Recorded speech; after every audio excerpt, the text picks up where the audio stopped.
നിലവിൽ ഇപ്പോൾ ലൈവിൽ നടന്നുകൊണ്ടിരിക്കുന്ന ഒരു പ്രധാനപ്പെട്ട സംഭവം നോമിനേഷനാണ്. നോമിനേഷൻ നടന്നുകൊണ്ടിരിക്കുന്നു. ഇതില് ആദ്യം വിളിച്ചിരിക്കുന്ന അനീഷിനെയാണ്. കൺഫെഷൻ റൂമിൽ ചെന്നിട്ടാണ് നോമിനേഷൻ നടക്കുന്നത്. അപ്പൊ അനീഷ് ചെന്നിട്ട് ആദ്യം പറഞ്ഞിരിക്കുന്നത് ഷാനവാസിന്റെ പേരാണ്. ഷാനവാസിന്റെ പേര് പറഞ്ഞിട്ട് അനീഷ് ചില കാര്യങ്ങളൊക്കെ തന്നെ പറഞ്ഞിരുന്നു.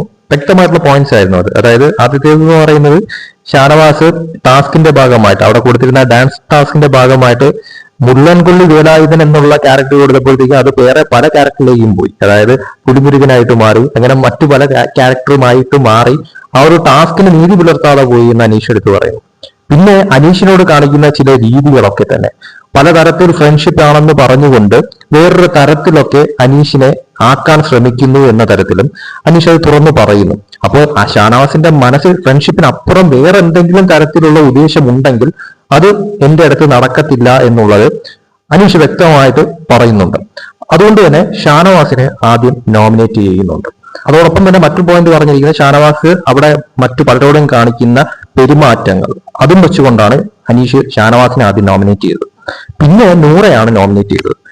നൂറയെ നോമിനേറ്റ് ചെയ്തതും ഇതുപോലെ ആക്റ്റീവ് അല്ല എന്നുള്ള രീതിയിൽ തന്നെയാണ് അനീഷ് നോമിനേറ്റ് ചെയ്തിരിക്കുന്നത്. അപ്പോ അനീഷ് കഴിഞ്ഞിട്ട് പിന്നെ അക്ബർ വരികയായിരുന്നു.